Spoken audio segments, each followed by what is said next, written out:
Hoy voy a hacer un poco de lingüista, porque quiero hablar acerca de la diferencia entre dos verbos que pueden sonar quizás un poco parecidos, pero que en el reino de Dios son muy diferentes. Son dos verbos que en nuestra vida diaria sabemos que significan cosas diferentes, pero a veces, en cuanto al reino de Dios, nos confundimos. Y mientras que uno tiene mucho valor en el reino de Dios, el otro carece de valor en el reino de Dios. Y me estoy refiriendo a los verbos ser y hacer. Quizás una de las mayores diferencias las podemos ver en el propio nombre de Dios. Cuando Moisés le dice a Dios: bueno, y si el pueblo pregunta quién es el que te envía, ¿qué diré? Y Dios le dijo: yo soy, te envía. No le dice yo hago, te envía. Dice yo soy. Porque en el reino de Dios es mucho más importante el ser que el hacer. Quiero que leamos lo que dice el libro del Génesis, capítulo 17 y versículo 1. Quiero decir que hoy voy a leer yo todos los versículos, porque esta tarde tengo que predicar en otra iglesia y entonces no tengo tiempo de editar la predicación. Así que voy a leer yo todos los versículos porque así iremos más rápidos.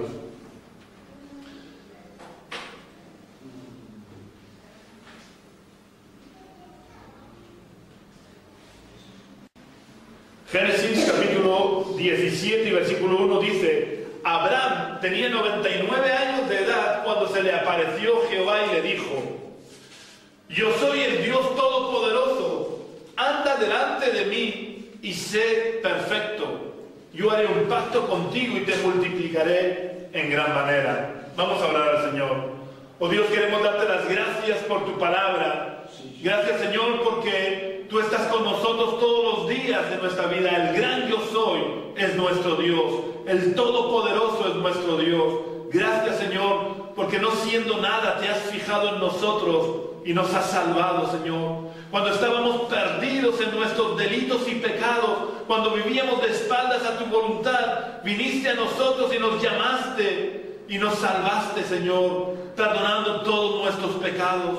Oh Dios, yo quiero pedirte que en esta mañana, Señor, tú abras los ojos de nuestro entendimiento para que podamos entender tu palabra, para que podamos entender, Señor, que es más importante lo que somos que lo que podamos hacer. Oh Dios, queremos pedirte, Señor, que tú puedas tomar control de todo mi ser, de mi cuerpo, mi alma y mi espíritu, para poder hablar a tu iglesia, Señor. Que yo solo sea un canal a través del cual tú puedas bendecir a tu pueblo, Señor. Yo te pido, Señor, que tu semilla en este día pueda encontrar buena tierra en nuestros corazones y pueda dar fruto al 100%, Señor. Oh Dios, y por la autoridad del nombre de Jesús, yo reprendo, ato y echo fuera de este lugar toda influencia del maligno, echo fuera toda influencia del reino de las tinieblas, pero clamo este lugar bajo la unción de tu Santo Espíritu y te pido que tu Santo Espíritu pueda vivificar tu palabra en nuestros corazones, Señor. Yo te pido que tú hagas la obra, Señor, porque solo tú puedes tratar con el corazón, solo tú puedes revelarte a las vidas, Señor. Y yo te pido que tú vengas en este día trayendo revelación, Señor. Oh Dios, que podamos oír tu voz y obedecerte, que seamos hacedores de tu palabra y no tan solo oidores, en el nombre de Jesús. Amén. El hacer carece de valor en el reino de Dios por tres motivos. Y si quiero hacer esa diferencia entre el hacer y el ser, es porque muchas veces los cristianos acallamos nuestras conciencias con lo que hacemos, sin darnos cuenta que para Dios lo que hacemos no tiene importancia, sino que lo que tiene importancia es lo que somos delante de Él. Y voy a dar los tres motivos así brevemente de por qué el hacer carece de valor en el reino de Dios. El primer motivo es porque el hacer, si somos sinceros, en gran medida está condicionado por lo que somos. Si nuestro corazón está lleno de Dios y de su reino, y somos verdaderamente hijos de Dios, nuestras obras serán conforme al propósito de Dios. Pero si nuestro corazón está dominado por nuestra carne o por el principado de las tinieblas, nuestras obras estarán dominadas por los deseos de nuestra carne. El segundo motivo de por qué el hacer carece de valor en el reino de Dios es porque nuestras obras pueden tener también motivaciones incorrectas. Como por ejemplo, nuestras obras pueden tratar de aparentar lo que no somos. Tenemos el caso, por ejemplo, de Ananías y Zafira. Ananías y Zafira nos relata el libro de los Hechos que viendo que Bernabé había vendido todas sus posesiones y las había puesto a los pies de los apóstoles, ellos dijeron, pues nosotros vendemos también nuestra posesión, pero en vez de darle todo, nos vamos a quedar una parte. Pero lo que vayamos a dar, lo vamos a dar como si fuera la totalidad, para obtener el reconocimiento de los hombres. Y eso les costó la vida. A veces con nuestras obras lo que queremos es aparentar lo que no somos. O a veces nuestras obras esconden egoísmo o envidia o el ser visto de los hombres o un largo etcétera. Hay muchísimas motivaciones incorrectas que nos pueden llevar a hacer. El tercer motivo de por qué el hacer carece de valor en el reino de Dios es que Dios no llama a los capacitados, sino que capacita a los llamados. No sé si entendéis esta diferencia. Dios no va buscando entre los hombres personas que estén capacitadas, sino que Él escoge a quien Él quiere y lo capacita para la obra que Dios le va a encomendar. Podemos ver, por ejemplo, cómo Jesús escogió a Pedro, un simple pescador sin cultura, pero llegó a ser la columna principal de la iglesia de Jerusalén. Y cogió también a Pablo, una de las mentes más privilegiadas que ha tenido toda la historia de la humanidad, y lo llamó para ser columna de la iglesia de los gentiles. Dios no hizo diferencia entre Pablo, que era una persona inteligente y culta, con Pedro, que era un absoluto inculto. Tanto uno como otro llegaron a ser columnas principales de la iglesia del primer siglo. Y esto es porque Dios, a quien llama, capacita para la obra a la cual Dios lo llama. Y por tanto, si somos capacitados por pura gracia de Dios, ¿de qué tenemos que enorgullecernos? No hay nada en nosotros que tenga mérito o valor de lo que podamos hacer, porque lo que hemos hecho, lo hemos hecho porque hemos sido capacitados por Dios.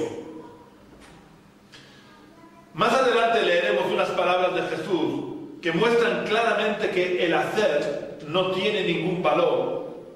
Pero ahora vamos a volver al versículo que leí antes, en Génesis capítulo 17 y versículo 1. Y quiero hacer notar que Dios no le dice a Abraham que actúe en perfección o que haga obras perfectas. Dios le dice a Abraham que tiene que ser perfecto, resaltando la importancia del ser sobre el hacer. Dios no le pide a Abraham que haga obras perfectas. Dios le pide a Abraham que él sea perfecto. Antes de seguir, quiero hacer un pequeño inciso para explicar lo que quiere decir la palabra perfecto, porque a veces nos perdemos el significado original, porque las connotaciones en nuestro idioma no son las mismas que en el idioma original. La palabra perfecto en griego, que es en el idioma en que se escribió el Nuevo Testamento, y también en hebreo, que es el idioma en el que se escribió el Antiguo Testamento, La palabra perfecto no quería decir que lo que entendemos hoy en día, una persona perfecta que no tiene ningún fallo, ningún defecto. No, eso no era perfecto. La palabra perfecta estaba hablando o estaba indicando el estado óptimo de maduración de una fruta. Se decía perfecto a aquello que estaba justo, maduro en su punto. No quería decir que la fruta no podía tener un picadito, a lo mejor de un pájaro que ha picado un poco la fruta. Perfecto quería decir que había alcanzado el estado óptimo de maduración. Luego, lo que Dios estaba pidiéndole a Abraham es que fuera un hombre maduro, es que hubiera alcanzado la madurez.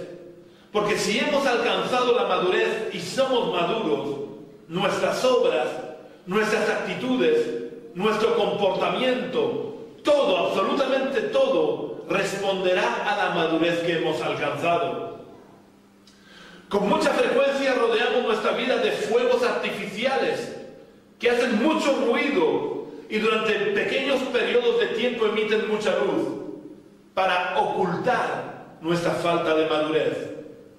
Pero al igual que los fuegos artificiales tienen una vida muy breve y se desvanecen pronto, si no hemos alcanzado la madurez en nuestra vida, toda esa apariencia que podamos mostrar acabará por desmoronarse y saldrá a la luz nuestra carencia de madurez. Pero lo que es más grave es que Dios no mira las apariencias y por tanto no lo podemos engañar con nuestros fuegos artificiales. Dios nos ve tal y como somos de verdad, no tal y como hacemos. Dios nos ve tal y como somos de verdad. Él conoce nuestro verdadero estado de madurez. Por eso lo que le preocupa a Dios no es si somos capaces de encender fuegos artificiales o no, ni le importa si hacemos o dejamos de hacer, porque lo que nosotros hagamos lo podremos hacer si Él nos capacita. Luego depende de Él, no de nosotros. Lo que de verdad le importa a Dios es si hemos alcanzado la madurez. Muchos de los problemas y dificultades que atravesamos en la vida tienen uno de estos dos orígenes, o son por falta de madurez que nos ha llevado a tomar decisiones equivocadas, o son porque Dios nos está golpeando con su martillo y con su cincel para hacernos llegar a la madurez. Luego tenemos que examinar nuestras vidas porque casi todos los problemas tienen uno de estos dos orígenes. El plan y el propósito de Dios para nuestras vidas no es que lleguemos a hacer grandes obras, no es que seamos conocidos de los hombres y nos hayamos forjado un renombre entre los hombres. Lo que Dios quiere para nosotros es que seamos grandes siervos de Dios. Aunque esto parezca una contradicción, ¿se puede ser grande y siervo a la vez? Sí, si cumplimos nuestro papel de siervos con madurez. Porque os digo que no hay mayor siervo que el que obedece en todo a su Señor. Y quiero deciros también que la palabra original que la Biblia emplea como siervos, traducido literalmente es esclavos. Y el esclavo, el buen esclavo, el gran esclavo es aquel que obedece en todo a su amo. No hay mayor siervo, no hay mayor esclavo que el que tiene su oído atento a la voz de su Señor para obedecerle inmediatamente, sin malas caras, sin cuestionar a su Señor y sin posponer su voluntad. Hoy en día tenemos mucha tendencia a posponer la voluntad de Dios. Yo sé que el Señor me llama a esforzarme más, pero digo, bueno, el lunes empiezo. Y el lunes llega el lunes y digo, bueno, este lunes no, el siguiente lunes empezaré. Y así vamos posponiendo la voluntad de Dios. El buen siervo, el gran siervo de Dios, está atento a la voz de su Señor y obedece de inmediato y con buena voluntad y esforzándose por servirlo de la mejor manera posible. El propósito de Dios es que el propósito de Dios no es que seamos conocidos por los hombres, sino que seamos conocidos por Él mismo y por el principado de las tinieblas. El propósito de Dios es que los demonios lleguen a conocernos y a temernos, porque de verdad seamos siervos del Dios Altísimo. Yo quiero que leamos lo que Dios le dice a Satanás en el libro de Job, en el capítulo 1 y versículo 8.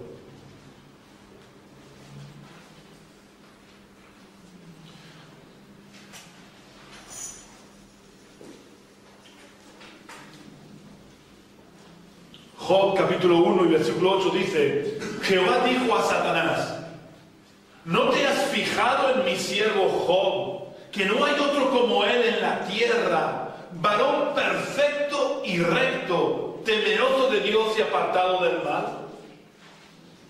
Job era conocido por Dios, no por lo que hacía. Daos cuenta que en ningún momento Dios le dice a Satanás lo que Job ha hecho. Dios le restriega por la cara a Satanás lo que Job es. Es un varón perfecto y recto, temeroso de Dios y apartado del mal. Y por la respuesta de Satanás, si lo seguimos leyendo en esos versículos más adelante, vemos que también Satanás lo conocía. Y por eso trata de dar una excusa que justificara la actitud de Job. El principado de las tinieblas conoce de verdad a los que son verdaderamente siervos de Dios. Y cuando estoy hablando de siervos de Dios, no me estoy refiriendo a los que ejercemos el ministerio, porque todos los cristianos somos llamados a ser siervos de Dios. Porque como decía antes, siervos es esclavo. Y todos los cristianos somos esclavos de Jesucristo. El principado de las tinieblas conoce de verdad a los que son siervos de Dios y pone precio a sus cabezas. El mayor esfuerzo y el mayor empeño del principado de las tinieblas no es que aumente la maldad en la tierra, porque eso viene de forma natural por la depravación del ser humano. El mayor esfuerzo y empeño del reino de las tinieblas es luchar contra los verdaderos siervos de Dios. Por eso aquellos que tratamos de vivir como siervos de verdad de Dios, tenemos muchas veces que atravesar por tormentas, por problemas, por dificultades, porque Satanás pone precio a la cabeza de todos aquellos que viven conforme a la voluntad de Dios, en perfecta obediencia a la voluntad de Dios. Pero ¿sabéis una cosa? Si de verdad eres un siervo de Dios, no tienes nada que temer. Porque ni aun un solo cabello de tu cabeza va a caer sin el permiso de Dios. Y si Dios ha permitido que el enemigo te zarandee, es porque Él quiere entresacar lo precioso de lo vil que hay en ti. Si Dios permite que Satanás te zarandee, es para que las hojas secas y muertas de tu vida caigan. Pero Él no permitirá que seas probado, que seas tentado, que seas zarandeado más allá de lo que puedes soportar. Porque fiel es Dios para que justamente con el ataque del enemigo, Él te da la salida, Él te da las fuerzas, Él te sostiene. Pablo le dice a Timoteo que el Señor conoce a los que son suyos. Esto es muy importante. El Señor conoce a los que son suyos, no a los que hacen buenas obras, no a los que predican muy bien, no a los que hacen milagros. Dios conoce a los que son suyos, no a los que hacen. Y a los que conoce, según Pablo le escribe a los cristianos de Roma, los predestina para ser la imagen de Cristo. Es decir, que a los que son, Dios permite que lleguen a ser la imagen de Cristo. No se trata de hacer, se trata de ser.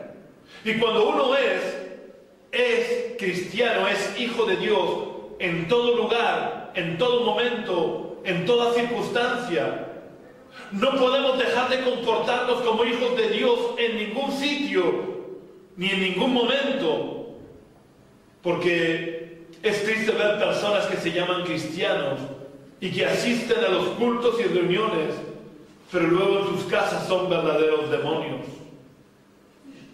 El cristiano que lo es de verdad, es decir, el que ha nacido de nuevo, no puede dejar de comportarse y de actuar como cristiano, porque en su ser más íntimo tiene la naturaleza de Dios, y por tanto lo que aflora en su vida es el carácter de Cristo. Hoy en día nos dejamos deslumbrar muchas veces por los milagros o por las apariencias o por las palabras bonitas, y nos olvidamos que Dios pesa los corazones, que Dios mira lo interno, que Dios mira lo profundo de nuestro corazón, y que a Él no lo podemos engañar. Él sabe perfectamente lo que somos. Cada vez estamos más cerca del final de los tiempos, por lo que cada vez van a proliferar más los hombres y mujeres que, como le dice Pablo a Timoteo, tendrán apariencia de piedad. Es decir, a simple vista serán buenos cristianos, a simple vista serán grandes siervos de Dios, pero realmente serán lobos disfrazados con pieles de oveja, que engañarán y dañarán a todos aquellos que no estén firmemente edificados sobre la roca y que no tienen una relación íntima y personal con Dios. Porque si no estamos firmemente anclados y edificados sobre la roca, seremos llevados de aquí para allá por cualquier viento de doctrina. La mayor preocupación de Pablo, que le causaba dolores como de parto, y eso las mujeres entendéis bien lo que estaba diciendo Pablo. Pablo dice que sentía fuertes dolores de parto respecto de los cristianos de las iglesias de Galacia. Y esos dolores de parto no se los producía porque los gálatas no trabajaran en la obra del Señor. Esos dolores de parto no se los provocaba lo que hacían los cristianos de las iglesias de Galacia. Quiero que veamos en el Gálatas capítulo 4 y versículo 19 qué era lo que le producía a Pablo los dolores de parto.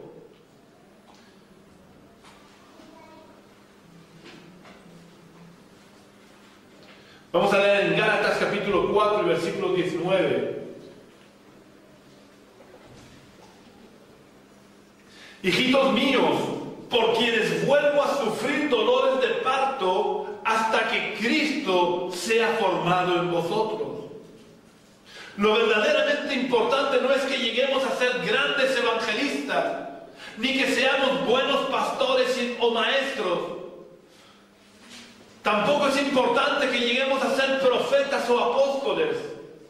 Lo verdaderamente importante es que Cristo sea formado en nosotros. Lo verdaderamente importante es que vayamos creciendo hasta alcanzar la estatura de la plenitud de Cristo. Que lleguemos a ser, no a hacer, que lleguemos a ser varones y varonas perfectos, enteramente preparados para toda buena obra. Lo que importa no es que hagamos las buenas obras, es que seamos varones y varonas perfectos, porque si somos perfectos, si llegamos a la madurez, estaremos enteramente preparados para toda buena obra. Es importante que lleguemos a entender el orden que debemos de seguir. No se trata de realizar buenas obras, se trata de llegar a ser hombres y mujeres perfectos, es decir, maduros en la fe, porque cuando llegamos a ser maduros, entonces estamos preparados para realizar las buenas obras que Dios ya ha preparado de antemano para que andemos en ellas. Pero no podemos andar en ellas si no hemos llegado a ser maduros.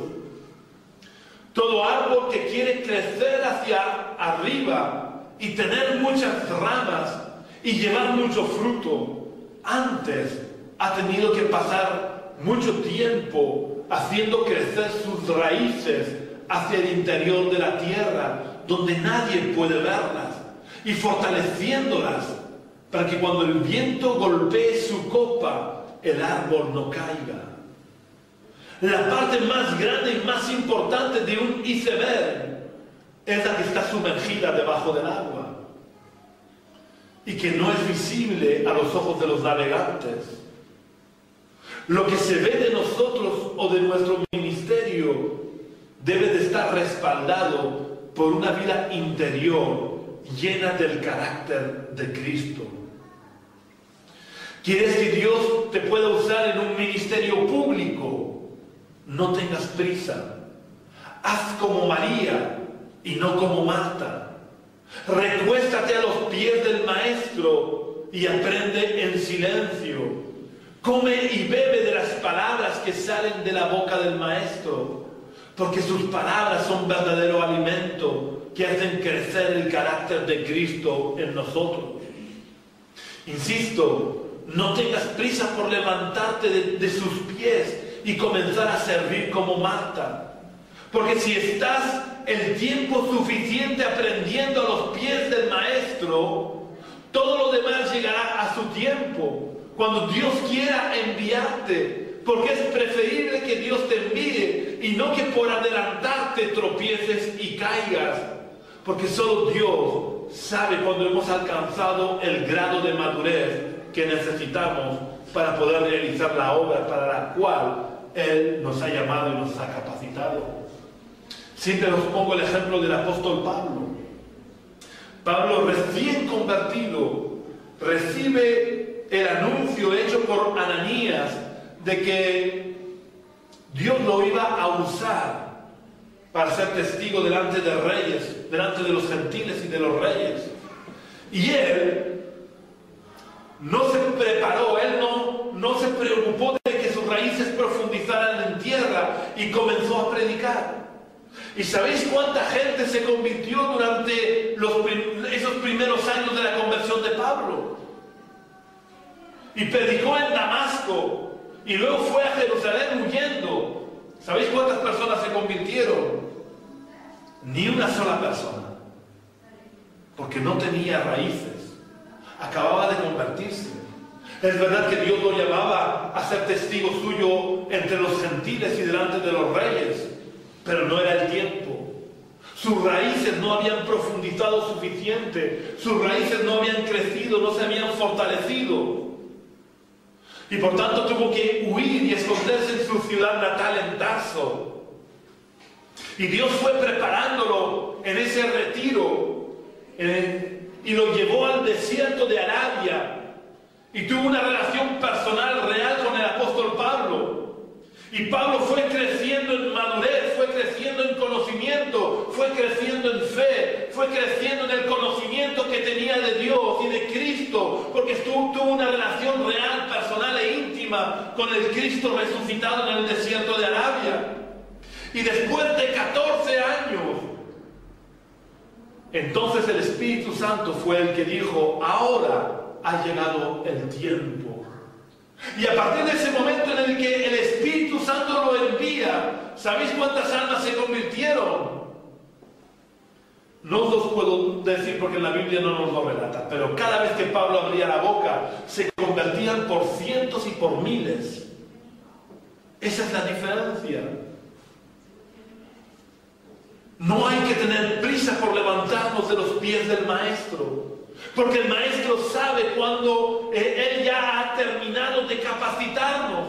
El Maestro sabe cuando nosotros hemos alcanzado el grado de madurez óptimo para poder realizar la obra para la cual nos envía. Y cuando Él nos envía, entonces estamos ya preparados. Hay algo que debemos de tener claro y muy presente en nuestra vida. Dios no se va a dejar impresionar por lo que nosotros hagamos, sino por lo que somos. Por tanto, no hay prisa por hacer. Es mucho más importante y necesario crecer en la gracia que hacer.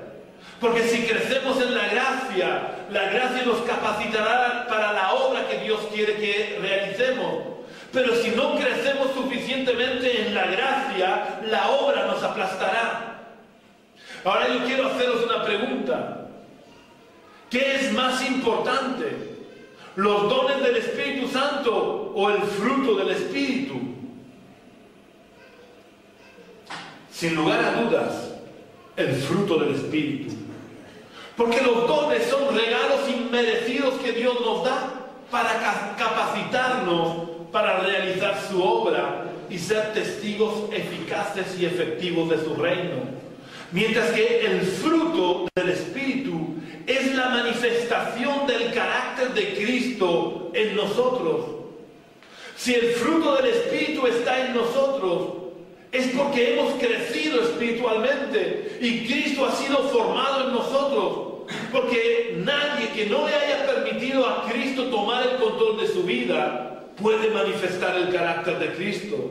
O lo que es lo mismo, nadie en cuyo corazón no haya sido formado Cristo puede manifestar el fruto del Espíritu.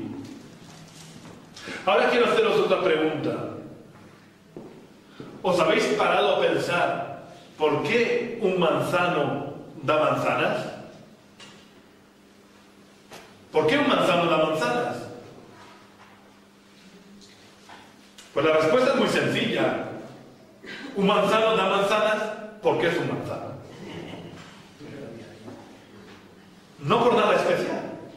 Un manzano en su genética lleva escrito que tiene que dar manzanas. El dar manzanas es parte de su naturaleza y es la consecuencia natural de su crecimiento. Por tanto, un cristiano que ha nacido de nuevo tiene que producir el fruto del Espíritu Santo, no porque haga nada, sino simplemente porque es cristiano. Cuando hemos nacido de nuevo y Dios ha engendrado su naturaleza en nosotros, de forma natural tiene que manifestarse en nosotros el fruto del Espíritu. Porque esa es la consecuencia normal y natural de haber nacido de nuevo. Imaginaos que yo voy a un vivero, ¿sabéis? Donde venden plantitas. Y compro un almendro. Pero con el tiempo voy al árbol y me encuentro la sorpresa de que en vez de almendras tiene melocotones. ¿Qué pensaríais? Supongo que pensaríais que me han timado, que me han tomado el pelo en el vivero. Pues, ¿qué podemos pensar de aquellos que dicen ser cristianos, pero en su vida el fruto del Espíritu no aparece por ningún lado, sino que viven manifestando las obras de la carne? Y quiero insistir en que el manzano no necesita hacer nada para dar manzanas, ni el almendro tampoco necesita hacer nada para dar almendras, ni el melocotonero necesita hacer nada para dar melocotones. Eso está establecido en sus genes. Eso es lo normal, porque así viene determinado por su naturaleza. De la misma manera, un cristiano que ha nacido de nuevo no tiene que hacer nada para que de él brote el fruto del Espíritu.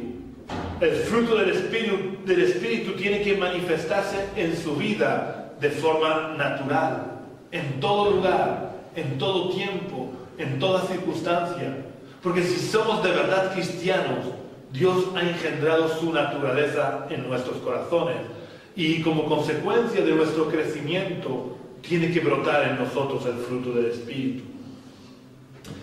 Ahora quiero que leamos un pasaje en el que el Señor deja meridianamente claro, sin lugar a la más mínima duda, que el hacer no importa en el reino de Dios, que lo que importa en el reino de Dios es el ser, es lo que somos. Vamos a leer el Evangelio de Mateo capítulo 7, versículos 21 al 23. Evangelio de Mateo capítulo 7, versículos 21 al 23.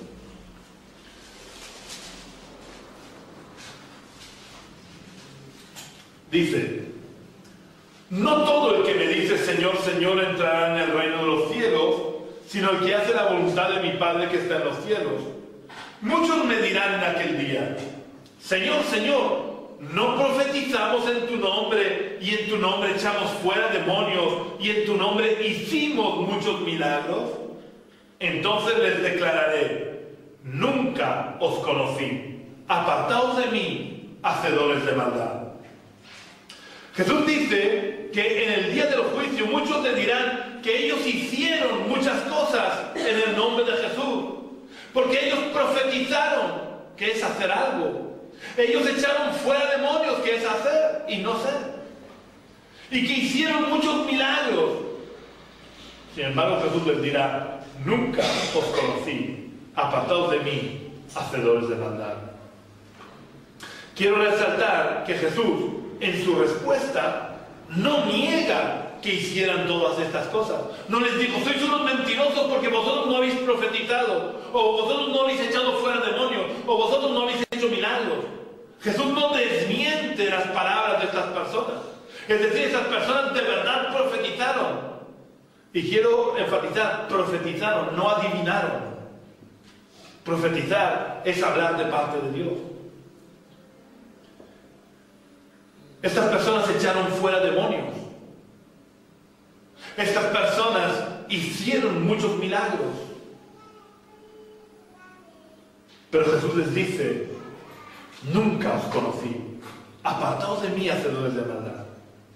Si volvemos a las palabras que Pablo le escribió a Timoteo y que cité antes, Pablo le dice a Timoteo, conoce el Señor a los que son suyos.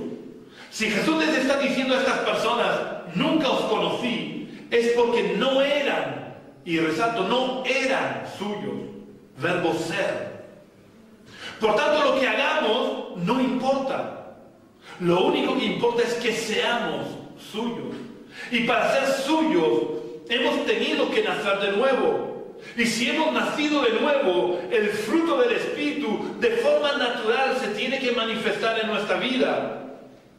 Y quiero resaltar, porque muchas veces nos pasa desapercibido, que el fruto del Espíritu es uno solo. Y por si tenéis alguna duda, podemos leer en Gálatas capítulo 5, versículos 22 al 23. Gálatas 5, 22 al 23 dice, pero el fruto del Espíritu es amor, gozo, paz, paciencia, benignidad, bondad, fe, mansedumbre, templanza. Contra tales cosas no hay ley. Pero lo que quiero resaltar es el principio del versículo 22. Dice, pero el fruto del Espíritu en singular. No dice los frutos del Espíritu. Esto no es un error de Pablo, ya que Pablo lo repite en Efesios capítulo 5 y versículo 9, donde dice, porque el fruto del Espíritu es en toda bondad, justicia y verdad. ¿Cómo es posible que sea un solo fruto si Pablo da toda una lista de cosas como el amor, el gozo, la paz, la benignidad, la bondad, etcétera? Pues muy sencillo, porque cada cosa que Pablo nombra en la lista no es un fruto diferente del Espíritu, sino que son las distintas partes de un mismo fruto. El fruto del Espíritu, de la misma manera que un melocotón tiene piel, tiene carne, tiene hueso, tiene semillas, pues el fruto del Espíritu tiene todas estas partes que nombra el apóstol Pablo. Y esto quizás no lo veas importante, pero realmente es fundamental que lo entendamos.